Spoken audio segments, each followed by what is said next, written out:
ఏంటో ఈ 2025 ఎలా గడిచిపోయిందో కూడా తెలియడం లేదు. హ్యాపీ న్యూ ఇయర్ అన్నారు, సరేలే న్యూ ఇయర్ అనుకునే లోపే హ్యాపీ సంక్రాంతి అన్నారు, సరేలే సంక్రాంతి ఖర్చులు అయ్యే లోపే మళ్ళీ శివరాత్రి అన్నారు, శివరాత్రికి జాగారం ఉండి మరుసటి రోజు నిద్రపోయి లేచే లోపే మళ్ళీ ఉగాది అన్నారు, ఉగాది పచ్చడి తిని ఆనందించే లోపే మా ఫ్రెండ్ వచ్చి బిర్యానీ ఇచ్చి రంజాన్ అనింది, ఇంకా ఆ బిర్యానీ తిని బిర్యానీ బాగుందని ఫ్రెండ్ కాల్ చేసే లోపే ఇంకొకడు వచ్చి కలర్స్ కొట్టి హ్యాపీ హోలీ అన్నాడు. వాడు కొట్టిన కలర్స్ పోయాయో లేదో అంతలో శ్రీరామనవమి అన్నారు.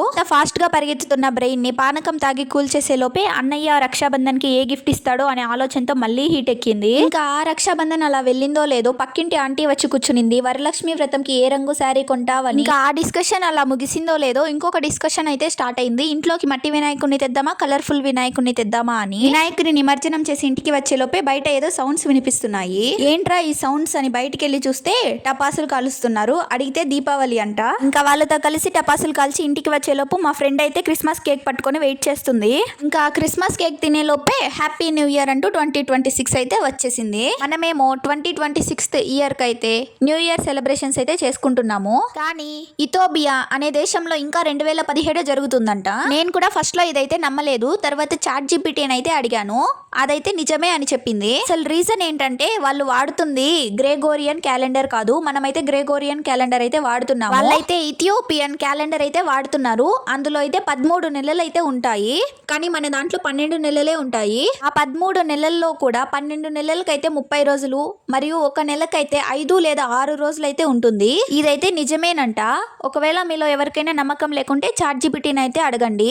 యేసుక్రీస్తు జన్మ సంవత్సరం లెక్కలో ఉన్న తేడాల వల్ల ఇలా వాళ్ళ క్యాలెండర్ అయితే వెనకబడి ఉంది. ఇంకా దీనిపైన మీ అభిప్రాయం ఏంటో కామెంట్ లో అయితే చెప్పండి. ఇంకా 2026 క్యాలెండర్ విషయానికి వస్తే ఈ సంవత్సరం అయితే ఎవరికి అయితే అంతగా కలిసి రానట్టే ఉంది. ఎందుకు ఇలా అంటున్నానంటే మీరు కూడా ఒకసారి అయితే చెక్ చేయండి. ఏ రాశి వారికి కూడా అంతగా కలిసి అయితే రాలేదు. 1-2 రాశులు వదిలేస్తే ఇంకా ఏ రాశికి కూడా అంతగా కలిసి వచ్చినట్టయితే నాకు అనిపించట్లేదు. ఇంకా హాలిడేస్ విషయానికి వస్తే లాంగ్ వీకెండ్స్ అయితే బాగానే ప్లాన్ చేయొచ్చు. మంచిగానే హాలిడేస్ అయితే వచ్చాయి. మీరు ఎప్పుడైనా ఆలోచించారా మనకు 365 లేదా 66 రోజులే ఎందుకు సంవత్సరానికి లెక్కిస్తారు? అంతకంటే తక్కువ లేదా అంతకంటే ఎక్కువ ఎందుకు లెక్కించకూడదో ఆలోచించారా? ఎందుకంటే భూమి సూర్యుని చుట్టూ 365 రోజులు ప్లస్ మరియు 6 గంటల సేపు ఎక్స్ట్రాగా తిరుగుతుంది. దీని వల్లే మనం ఒక సంవత్సరానికి 365 రోజులు లెక్కించుకుంటాము. ఇంకా మిగిలిన 6 గంటల సేపు ఏం చేస్తారు అంటే 4 సంవత్సరాలకి ఒకసారి లీఫ్ ఇయర్ అయితే వస్తుంది కదా. ఈ 4 సంవత్సరాలు కూడా మిగిలిన 6 గంటల సేపుని కలిపితే 24 గంటల సేపు అయితే అవుతుంది.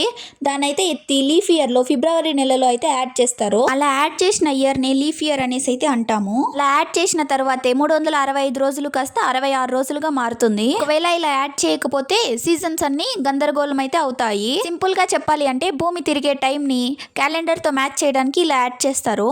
ఇంకా అదలా ఉంచితే పంచాంగం విషయానికి వస్తే రోజువారీ శుభ గడియలు శుభ సమయాలు అన్ని కూడా ఇక్కడ చూడొచ్చు. ఏదైనా ఒక పని స్టార్ట్ చేసే ముందు శుభ సమయం చూసుకొని అయితే స్టార్ట్ చేయాలి. అప్పుడైతే అది సక్సెస్ఫుల్ గా అయితే జరుగుతుంది. ఇంకా ఈ వీడియోలో అయితే రాశి ఫలాలు కూడా చూపిస్తున్నాను.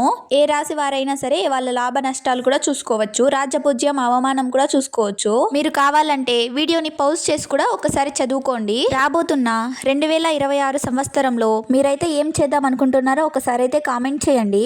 ఏమనుకున్నా సరే అనుకున్నది అనుకున్నట్టయితే చేసేయండి. వాళ్ళేమనుకుంటారు వీళ్ళేమనుకుంటారు అనేసి అయితే ఆలోచించకండి. ఇలాంటి మరిన్ని వీడియోస్ కోసం మన ఛానల్ని ఇప్పుడే సబ్స్క్రైబ్ చేసుకోండి.